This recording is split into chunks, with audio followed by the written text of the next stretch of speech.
हर हर महादेव दोस्तों। कैसे हैं आप सब? आशा है कि आप सब अच्छे होंगे और शिव महापुराण की कथा का श्रवण कर रहे होंगे। जैसा कि अब तक 8 भाग अपलोड हो चुके हैं और उस पर बहुत ज़बरदस्त रिस्पॉन्स आ रहा है।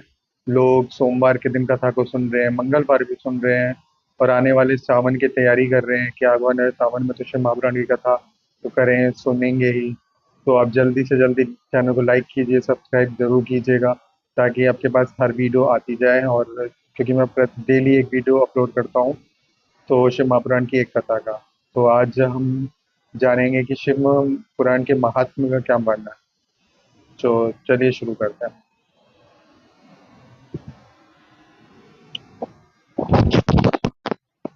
शिव पुराण का महात्म्य एवं परिचय। सूत जी बोले, हे साधु महात्माओं, आज सबने तीनों लोक का हित करने वाली अच्छी बात पूछी है। मैं गुरु देव व्यास जी का स्मरण करके आप लोगों के स्नेहवश इस विषय का वर्णन करूंगा। आप लोग आदर पूर्वक सुने। जो उत्तम सबसे उत्तम जो शिव पुराण है वह वेदांत का सार और सर्वस्व तथा भक्त और श्रोता का समस्त पाप राशियों से उद्धार करने वाला है। इतना ही नहीं, वह परलोक में परमार्थ वस्तु को देने वाला है। कली की कलिमष राशि का ये विनाशक है। उसमें भगवान शिव के उत्तम यश का वर्णन है।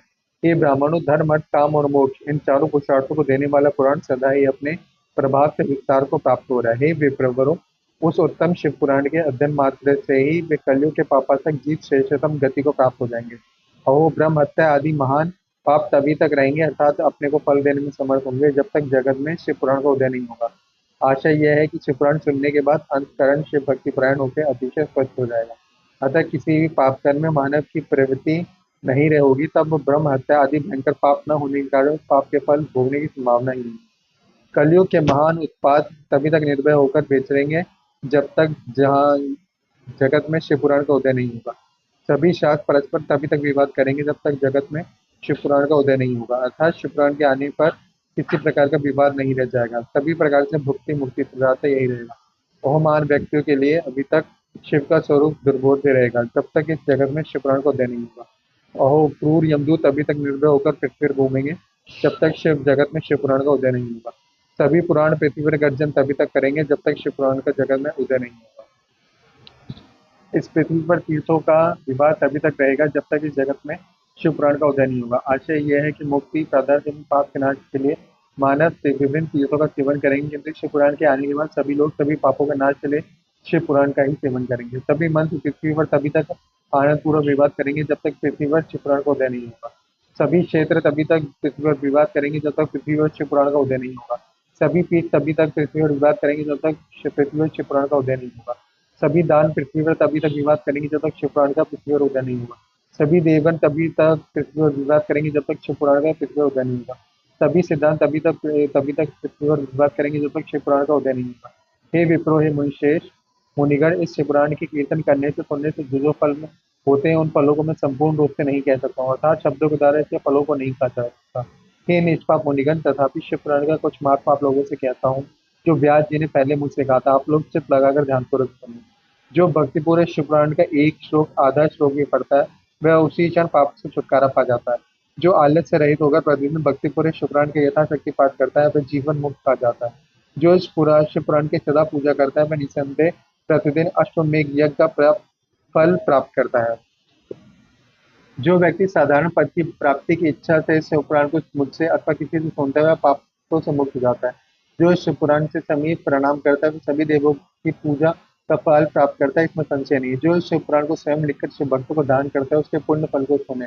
शास्त्रों का अध्ययन करने और वेदों को पाठ करने से दुर्लभ फल प्राप्त होता है वह फल उसको प्राप्त होता है। जो चतुर्दशी तिथि के दिन उपवास करके इस शिव पुराण का शिव भक्तों के समाज में पाठ करता है वह श्रेष्ठ पुरुष है।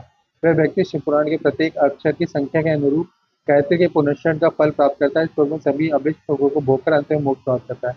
जो चतुर्दशी की रात में उपवास कर जागरण करके शिव पुराण का पाठ करता है या इसे सुनता है उसका पुण्य फल आदि में कहता हूँ। गुरुक्षेत्र आदि सभी तीर्थों में पूर्ण सूर्य ग्रहण में अपनी शक्ति के अनुसार विप्रों को और मुख्य कथावाचकों को धन देने से जो फल प्राप्त होता है वही फल उस व्यक्ति को प्राप्त होता है। ये सत्य है, सत्य में कोई संदेह नहीं।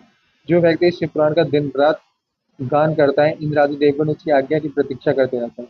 इस शिव पुराण का पाठ करने वाला और सुनने वाले व्यक्ति जो जो श्रेष्ठ काम करता है वह कोटि गुना हो जाता है। अर्थात कोटि गुना होता है। जो भलीभांति ध्यानपूर्वक उसमें भी श्री रुद्र संहिता का पाठ करता है, वह यदि ब्रह्म गाती भी हो तो भी तीनों दिनों में पवित्र आत्मा हो जाता है। जो भैरव की मूर्ति के पास मौन धारण कर श्री रुद्र संहिता का प्रतिदिन 3 बार पाठ करता है, वह सभी कामनाओं को प्राप्त कर लेता है। जो व्यक्ति वट और बिल्व वृक्ष की प्रदक्षिण करते हुए इस रुद्र संहिता का पाठ करता है, वह ब्रह्म हत्या के दोष से भी छुटकारा पा जाता है।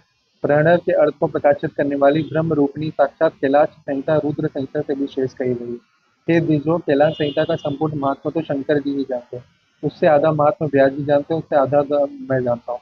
उसके संपूर्ण महात्मा का वर्णन तो मैं नहीं कर सकता, कुछ ही अंश कहूंगा, जिसको जानकर उससे उसके क्षीण चित्त की शुद्धि प्राप्त हो जाएगी। हे द्विजों, लोक में ढूंढने पर भी मैंने ऐसी किसी पाप को नहीं देखा जिससे वह रुद्र संहिता नष्ट न कर सके। उपनिषद रूपी सागर का मंथन करके शिव ने आनंद पूर्वक इस रुद्र संहिता रूपी अमृत को उत्पन्न किया और कुमार कार्तिकेय को समन्वित किया, जिसे पीकर मानव अमर हो जाता है।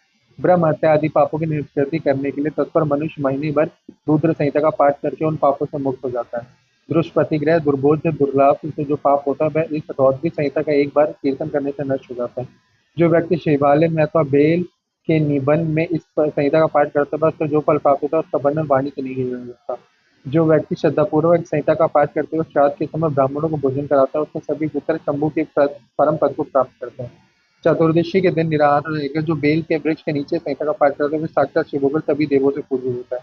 उसमें अन्य संहिताएं सभी कामनाओं के फल के पूर्ण करने वाली, किंतु वीर्य और विज्ञान से परिपूर्ण इन दोनों संहिताओं को विशेष समझना चाहिए।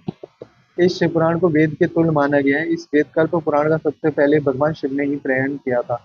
विद्वेश्वर संहिता, रुद्र संहिता, विनायक संहिता, उमा संहिता, मार्ग संहिता, एकादश रुद्र संहिता, कैलाश संहिता, शतरुद्र संहिता, कोटि रुद्र संहिता, सहस्त्र कोटि रुद्र संहिता, वैदी संहिता तथा धर्म संहिता, इस प्रकार इस पुराण की 12 वेद हैं।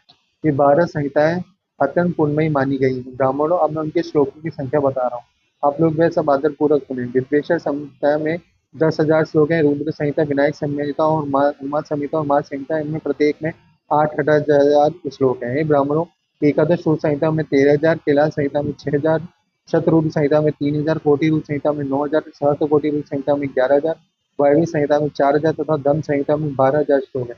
इस प्रकार संख्या के अनुसार मूल शिव पुराण की श्लोक संख्या 1,00,000 है, परंतु व्यास जी ने इसे 24,000 श्लोकों में संक्षिप्त कर दिया। पुराणों के क्रम संख्या के विचार से शिव पुराण का स्थान चौथा है। इसमें 7 संहिता है। पूर्व काल में भगवान शिव ने संख्या श्लोक की दृष्टि से 100 करोड़ श्लोकों का एक पुराण ग्रंथ बनाया था।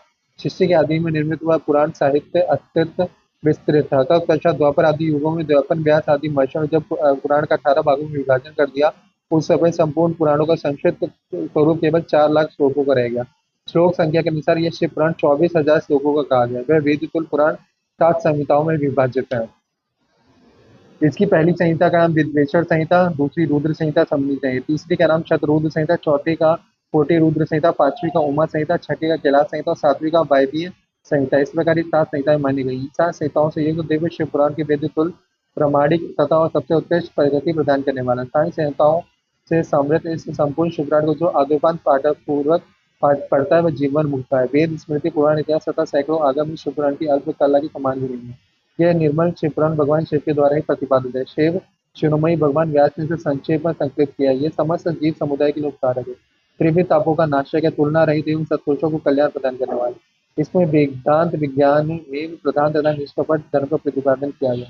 यह पुराण ईशा रहित अंतकलन करने वाले विद्वानों के लिए जानने के वस्तु है। इसमें शेष मंत्र समूह का संकलन और ये कर्म अर्थ तथा काम से संगत है, अर्थात इस त्रिवर की प्राप्ति के साधन का भी इसमें वर्णन है। यह उत्तम शिवपुराण समस्त पुराणों में शेष है। वेद वेदांत वेदकरों से विरसित परम वस्तु परमात्मा इसमें गान किया। जो बड़े आदर से पढ़ता और सुनता है, भगवान शिव का प्रिय होकर परम गति प्राप्त कर लेता है।